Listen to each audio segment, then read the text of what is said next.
Rameswaram cafe bomb ಸ್ಫೋಟ ಪ್ರಕರಣಕ್ಕೆ ಸಂಬಂಧಪಟ್ಟಂತೆ ಶಂಕಿತ ಉಗ್ರನನ್ನ ಇದೀಗ ಬೆಂಗಳೂರಿಗೆ ಕರೆತರ್ತಾ ಇದೆ ಎನ್ಐಎ. ಕರೆತಂದಿದೆ ಈಗಾಗಲೇ ಮಧ್ಯರಾತ್ರಿ. ನಿನ್ನೆ ತಡರಾತ್ರಿ 1:30 ಸರಿಸುಮಾರಿಗೆ ಬೆಂಗಳೂರು ಏರ್ಪೋರ್ಟ್ಗೆ ಶಂಕಿತ ಉಗ್ರರನ್ನ ಕರೆತರಲಾಗಿದೆ.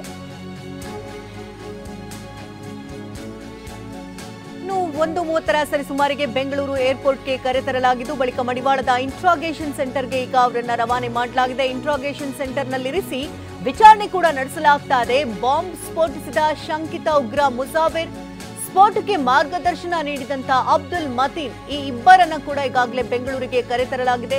10:30 ಸರಿಸುಮಾರಿಗೆ ಜಡ್ಜ್ ಮುಂದೆ ಬಂಧಿತರು ಹಾಜರಾಗ್ತಾರೆ. ಕೋರಮಂಗಲದಲ್ಲಿರುವಂತಹ ನ್ಯಾಯಾಧೀಶರ ನಿವಾಸದಲ್ಲಿ ಹಾಜರುಪಡಿಸಲಾಗುತ್ತೆ. ರಾಮೇಶ್ವರಂ ಕೆಫೆ ಬಾಂಬ್ ಸ್ಫೋಟ ಪ್ರಕರಣಕ್ಕೆ ಸಂಬಂಧಪಟ್ಟಂತ ಅಪ್ಡೇಟ್ ಇದು.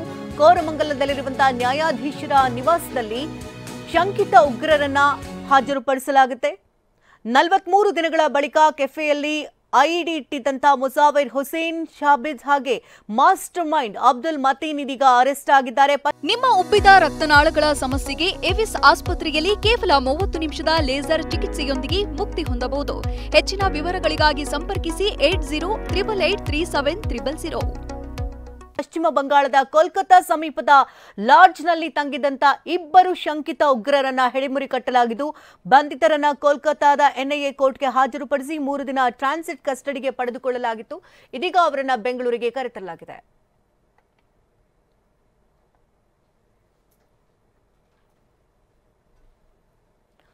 ಮುಜಾಮಿಲ್ ಶರೀಫ್ನಿಂದ ಶಂಕಿತರ ಸುಳಿವು ಸಿಕ್ಕಿತ್ತು ಅನ್ನೋದೇ ರೋಚಕ. ಮುಜಾಮಿಲ್ ಇಬ್ಬರು ಶಂಕಿತ ಉಗ್ರರಿಗೆ ನೇರ ಸಂಪರ್ಕದಲ್ಲಿದ್ದ. 10-12 ಬಾರಿಗಾಗಲೇ ಅವರನ್ನ ಸಂಪರ್ಕ ಕೂಡ ಹೊಂದಿದ, ಮೀಟ್ ಮಾಡ್ಕೊಂಡು ಬಂದಿದ್ದ. ಇನ್ನು ಮತೀನ್ ಮುಸಾವಿರ್ ಬಗ್ಗೆ ಬಾಯ್ ಬಿಟ್ಟಿರ್ತಾನೆ ಮುಜಾಮಿಲ್.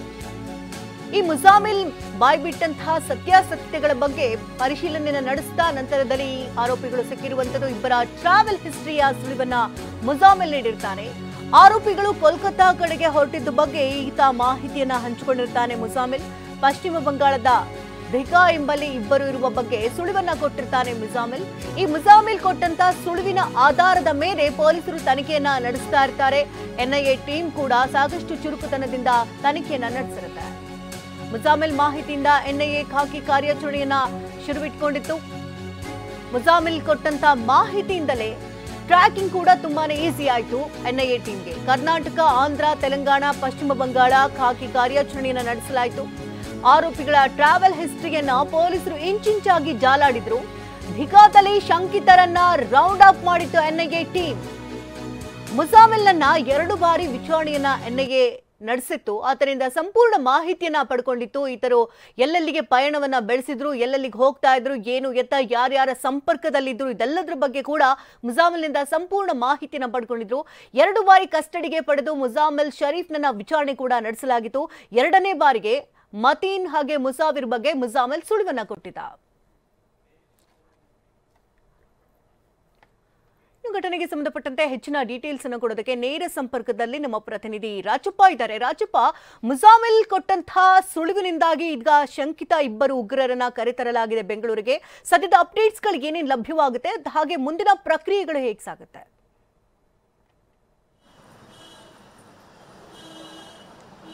ಶಕುಂತಲಾ, ರಾಮೇಶ್ವರಂ ಕೆಫೆ ಬ್ಲಾಸ್ಟ್ ಪ್ರಕರಣಕ್ಕೆ ಸಂಬಂಧಪಟ್ಟಂತೆ ಇಬ್ಬರು ಶಂಕಿತರನ್ನ ಈಗಾಗಲೇ ಎನ್ಐಎ ಅಧಿಕಾರಿಗಳು ವಶಕ್ಕೆ ಪಡೆದುಕೊಂಡು ವಿಚಾರಣೆ ಕೂಡ ನಡೆಸ್ತಾ ಇರುವಂತದ್ದು. ಅಂದ್ರೆ ಬೆಂಗಳೂರಲ್ಲಿ ಕೆಫೆಯನ್ನ ಬಾಂಬ್ ಬ್ಲಾಸ್ಟ್ ಮಾಡಿ ಅದಾದ ನಂತರದಲ್ಲಿ ಕಲ್ಕತ್ತಾದಲ್ಲಿ ತಲೆಮರೆಸಿಕೊಂಡಿರುವಂತಹ ಇಬ್ಬರು ಆರೋಪಿಗಳನ್ನ ತಡರಾತ್ರಿ 1:30ಕ್ಕೆ ಬೆಂಗಳೂರಿನ ಅಂತಾರಾಷ್ಟ್ರೀಯ ವಿಮಾನ ನಿಲ್ದಾಣದ ಮೂಲಕ ಕರ್ಕೊಂಡು ಬರ್ತಾರೆ. ಅದಾದ ನಂತರದಲ್ಲಿ ಅಲ್ಲಿಂದ ಕಾರಿನ ಮೂಲಕವಾಗಿ ಮಡಿವಾಳದಲ್ಲಿರುವಂತಹ FSL ಸೆಂಟರ್ ಏನಿದೆ, FSL ಸೆಂಟರ್ಗೆ ಕರೆತಂದು ಈಗ ಇಲ್ಲಿ ಇಬ್ಬರು ಅಂದ್ರೆ ಪ್ರಮುಖ ಆರೋಪಿಯಾಗಿರುವಂತಹ ಮುಸಾವಿರ್, ಅದರ ಜೊತೆಗೆ ಅಬ್ದುಲ್ ಮತೀನ್ ತಾಹಾ, ಇಬ್ಬರು ಆರೋಪಿಗಳನ್ನ ಅಂದ್ರೆ ಶಂಕಿತ ಆರೋಪಿಗಳನ್ನ ಇರಿಸಿ ವಿಚಾರಣೆ ಕೂಡ ನಡೆಸಲಾಗ್ತಾ ಇರುವಂತದ್ದು. ಅಂದ್ರೆ ಈ ಎಲ್ಲಾ ಪ್ರಕರಣಕ್ಕೆ ಸಂಬಂಧಪಟ್ಟಂತೆ ನೋಡೋದಾದ್ರೆ ಇದೆ ಅಂದ್ರೆ ಇಬ್ಬರು ಆರೋಪಿಗಳು ಎನ್ಐಎ ಅಧಿಕಾರಿಗಳಿಗೆ ಸಿಗೋದಕ್ಕೆ ಪ್ರಮುಖವಾದಂತಹ ಕಾರಣ ಮುಜಾಮಿಲ್ ಅನ್ನುವಂಥದ್ದು ಕೂಡ ಗೊತ್ತಾಗುತ್ತೆ. ಅಂದ್ರೆ ಆತನನ್ನ ಸುಮಾರು 2-3 ಬಾರಿ ಎನ್ಐಎ ಅಧಿಕಾರಿಗಳು ವಿಚಾರಣೆ ಕೂಡ ನಡೆಸ್ತಾರೆ.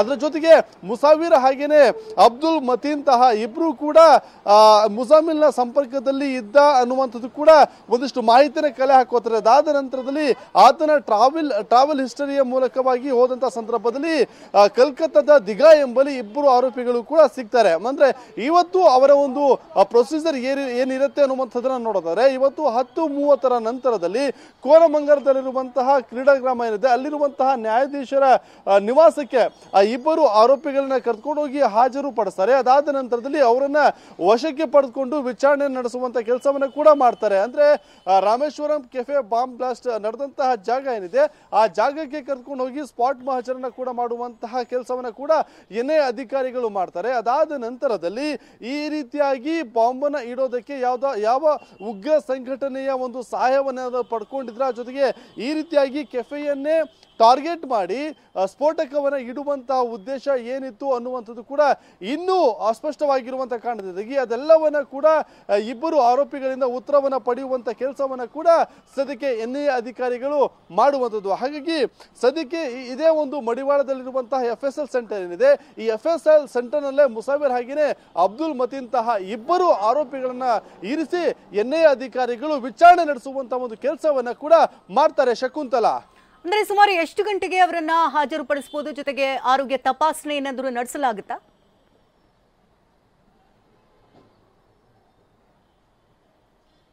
ಶಕುಂತಲಾ, ಇವತ್ತು 10:30 ನಂತರದಲ್ಲಿ ಕೋರಮಂಗಲದಲ್ಲಿರುವಂತಹ ಕ್ರೀಡಾಗ್ರಾಮ ಏನಿದೆ ಅಲ್ಲಿಗೆ ಕರ್ಕೊಂಡು ಹೋಗಿ ನ್ಯಾಯಾಧೀಶರ ನಿವಾಸದಲ್ಲಿ ಆರೋಪಿಗಳನ್ನ ಹಾಜರುಪಡಿಸಿ ಕಸ್ಟಡಿಗೆ ತೆಗೆದುಕೊಳ್ತಾರೆ.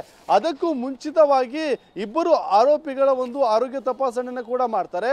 ಅದಾದ ನಂತರದಲ್ಲಿ ಎಲ್ಲವೂ ಕೂಡ ನಾರ್ಮಲ್ ಆಗಿದ್ದಂತಹ ಸಂದರ್ಭದಲ್ಲಿ ನ್ಯಾಯಾಧೀಶರ ಒಂದು ನಿವಾಸಕ್ಕೆ ಕರ್ಕೊಂಡು ಹೋಗಿ ಅವರಿಬ್ಬರನ್ನ ಕೂಡ ಹಾಜರುಪಡಿಸುವಂಥದ್ದು. ಹಾಗಾಗಿ ನೀವು ಗಮನಿಸಬಹುದು, ಈಗಾಗಲೇ ಇದೇ ಒಂದು FSL ಸೆಂಟರ್ ಏನಿದೆ FSL ಸೆಂಟರ್ ನಲ್ಲಿ ಪೊಲೀಸ್ ಬಿಗಿ ಭದ್ರತೆಯನ್ನು ಕೂಡ ಮಾಡ್ಕೊಂಡಿರುವಂಥದ್ದು. ಅಂದ್ರೆ ರಾತ್ರಿಯಿಂದಲೂ ಕೂಡ ಯಾವಾಗ ಏನು ಕಲ್ಕತ್ತಾದಲ್ಲಿ ಇಬ್ಬರು ಆರೋಪಿಗಳು ಸೆರೆ ಸಿಗ್ತಾರೆ, ಅದಾದ ನಂತರದಲ್ಲಿ ಟ್ರಾನ್ಸಿಟ್ ವಾರೆಂಟ್ ಅನ್ನ ಪಡೆದುಕೊಂಡು ಅವರನ್ನ ಬೆಂಗಳೂರಿಗೆ ಕರೆತರುವಂತ ಕೆಲಸವನ್ನ ಏನೇ ಅಧಿಕಾರಿಗಳು ಮಾಡ್ತಾರೆ. ಆ ಸಂದರ್ಭದಿಂದಲೇ ಬೆಂಗಳೂರಿನ ಅಂತಾರಾಷ್ಟ್ರೀಯ ವಿಮಾನ ನಿಲ್ದಾಣ ಆಗಿರ್ಬೋದು, ಹಾಗೇನೆ FSL ಸೆಂಟರ್ ಆಗಿರ್ಬೋದು, ಇಲ್ಲಿ ಪೊಲೀಸರ ಒಂದು ಭದ್ರತೆ ಕೂಡ ಮಾಡ್ಕೊಂಡಿರುವಂಥದ್ದು. ಪ್ರತಿದಿನವೂ ಕೂಡ ಅವರ ಆರೋಗ್ಯವನ್ನು ತಪಾಸಣೆ ಮಾಡುವಂತ ಕೆಲಸವನ್ನ ಕೂಡ ಆಸ್ಪತ್ರೆಗೆ ಕರ್ಕೊಂಡು ಹೋಗಿ ಮಾಡುವಂತ ಕೆಲಸವನ್ನು ಕೂಡ ಸದ್ಯಕ್ಕೆ ಎನ್ಐಎ ಅಧಿಕಾರಿಗಳು ಮಾಡ್ತಾರೆ. ಎಲ್ಲವೂ ಕೂಡ ಸರಿಯಾಗಿದೆ ಅನ್ನುವಂತಹ ವಿಚಾರ ಗೊತ್ತಾದ ನಂತರದಲ್ಲಿ ಅವರ ಒಂದು ವಿಚಾರಣೆಯನ್ನ ನಡೆಸೋದ್ರ ಮೂಲಕ ಈ ಕೆಫೆ ಬಾಂಬ್ ಬ್ಲಾಸ್ಟ್ ಹಿಂದಿನ ರಹಸ್ಯ ಏನು ಅನ್ನುವಂತಹ ಒಂದಿಷ್ಟು ವಿಚಾರವನ್ನ ಕೂಡ ಎನ್ಐಎ ಅಧಿಕಾರಿಗಳು ತಿಳ್ಕೊಳ್ಳುವಂತಹ ಒಂದು ಕೆಲಸವನ್ನ ಮಾಡ್ತಾರೆ. ಶಕುಂತಲಾ,